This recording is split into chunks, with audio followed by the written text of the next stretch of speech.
Selamat pagi, salam sejahtera untuk kita semua. Kami ucapkan selamat datang di acara diskusi panel hari ini dengan tema angka putus sekolah yang masih tinggi.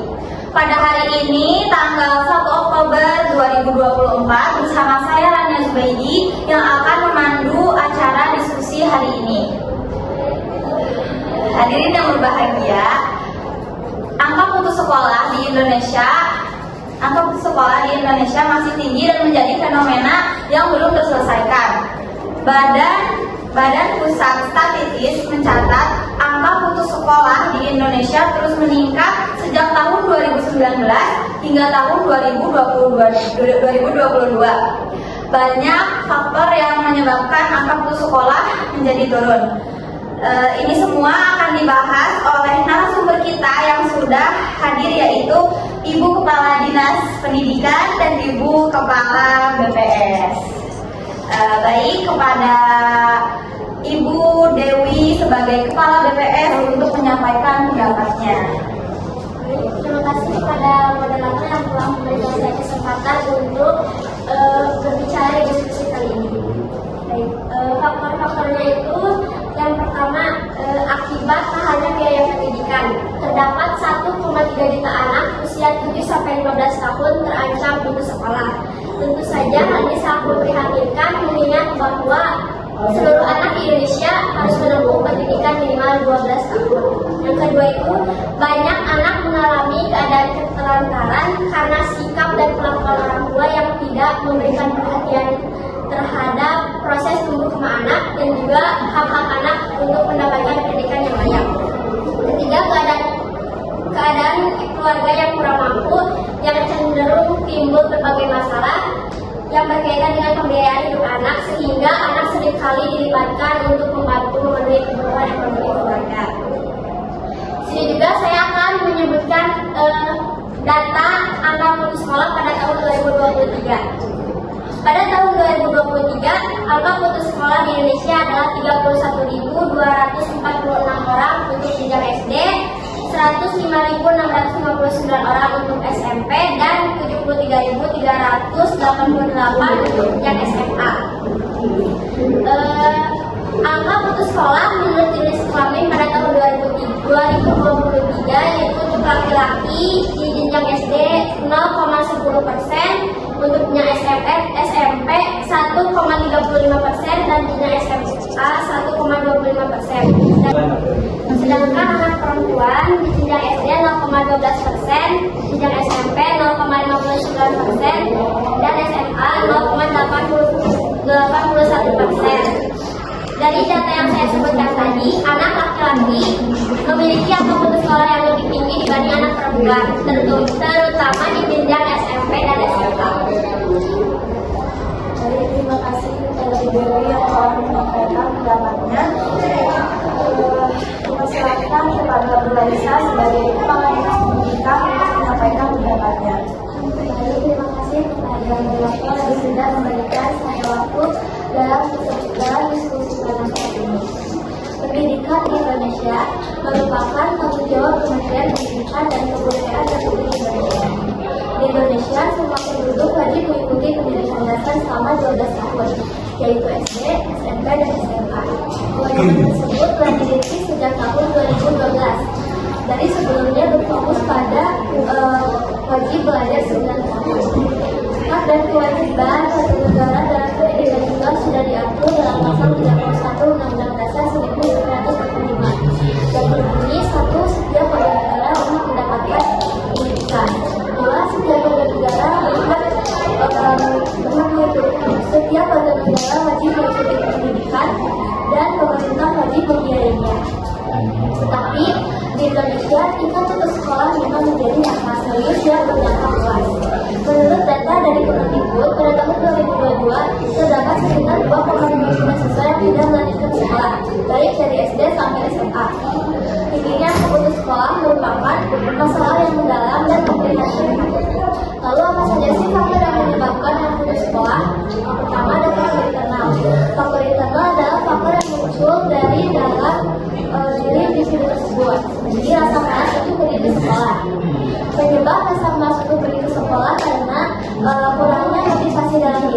lalu siswa lalu kurang minatnya terhadap pelajaran tertentu. Yang kedua, pengaruh teman yang buruk. Teman juga sangat berpengaruh. Jadi kita harus bisa memilih mana pergaulan yang baik dan tidak. Lalu yang ketiga, trauma pernah dibully. Nah, untuk korban dari bully ini pasti bakal trauma gitu ya, takut sama pelakunya. Lalu yang kedua ada faktor eksternal. Faktor eksternal adalah faktor yang berasal dari luar. Contohnya keadaan status ekonomi. Keadaan ekonomi merupakan salah satu faktor yang mempengaruhi yang putus sekolah. Kebanyakan alasannya yaitu tidak mampu membayar sekolah, sedangkan anak-anak harus membantu mencari nafkah. Yang kedua, hubungan orang tua yang kurang harmonis. Biasanya ada anak yang korban dari perceraian orang tuanya sehingga anaknya itu kurang diperhatikan. Terima kasih kepada Bu Raisa yang telah menyampaikan pendapatnya. Baik Bu Dewi, tadi Anda menyebutkan bahwa mengapa anak laki-laki memiliki angka putus sekolah yang lebih tinggi.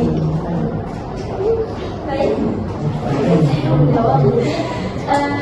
Alasan banyak anak laki-laki yang bersekolah yang lebih tinggi yang pertama itu karena perbedaan tumbuh kembang anak laki-laki itu membutuhkan kematangan fisik yang lebih dulu, sedangkan anak perempuan lebih cepat menyerap literasi. Yang kedua, dominasi guru perempuan. Guru yang belum sepenuhnya memahami perbedaan tumbuh kembang sesuai gender cenderung membuat anak tertinggal. Selain itu, anak laki-laki yang menghadapi masalah keluarga, misalnya rentan terlibat tawuran dan tindakan kriminalitas serta narkoba sehingga berdampak pada pendidikan hingga putus sekolah. Terima kasih kepada Bu Dewi yang telah menjawab pertanyaannya. Selanjutnya kepada Bu Raisa. Melakukan kampanye kepada orang tua dan masyarakat akan pentingnya pendidikan, karena banyak orang tua yang kurang sadar akan manfaat pendidikan jangka panjang. Dan yang ketiga, program pendidikan non formal. Jadi bagi anak-anak yang sudah terlanjur putus sekolah, program ini menjadi salah satu alternatif. Jadi kalian bisa mengambil paket A, paket B, dan paket C sesuai dengan jenjangnya.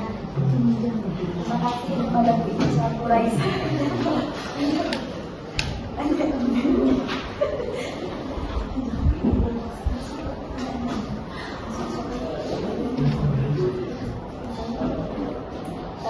Ya, ada yang mau bertanya tentang angka putus sekolah yang masih tinggi? Saya Bu. Ya, boleh. Siapa namanya?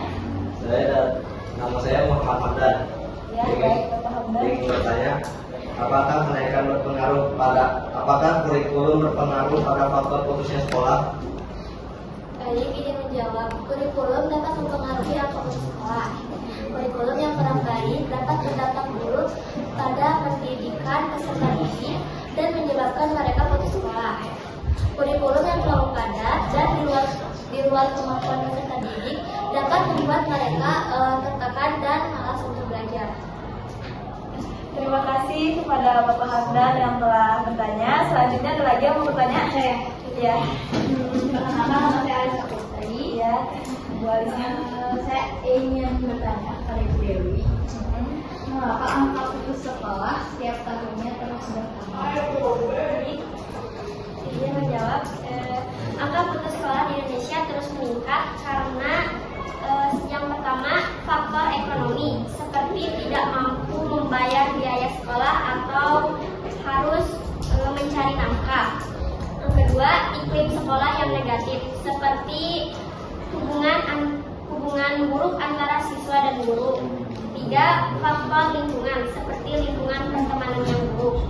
Empat, faktor sosial seperti latar belakang pendidikan orang tua dan tidak harmonisan orang tua. Yang kelima, faktor kesehatan, dan yang keenam, rasa malas. Terima kasih kepada Bu Alisa yang telah memberikan pertanyaan.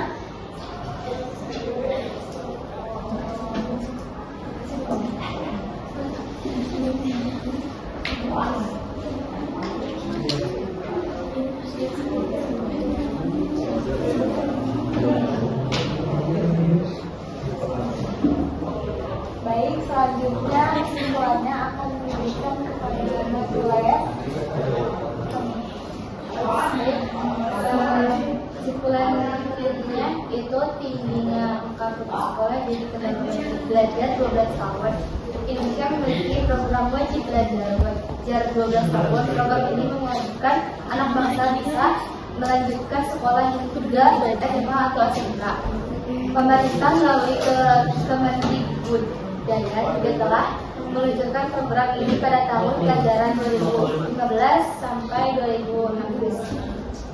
Direktur Jenderal Pendidikan Dasar dan Menengah Kementerian Pendidikan dan Kebudayaan Hamid Muhammad menyatakan untuk mencapai program wajar 12 tahun memang tidak mudah.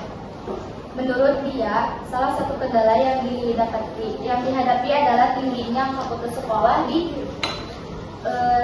tingkat sekolah menengah. Hamid mengungkapkan sebanyak 8% anak Indonesia yang berhasil menyelesaikan sekolah menengah pertama SMP. Namun sejumlah siswa itu malah tidak mampu melanjutkan pendidikannya ke tingkat selanjutnya. Menurut Hamid, penyebab munculnya angka itu memiliki banyak faktor, terutama terkait dengan masalah kesejahteraan keluarga. Selain itu, Hamid menjelaskan rendahnya harapan positif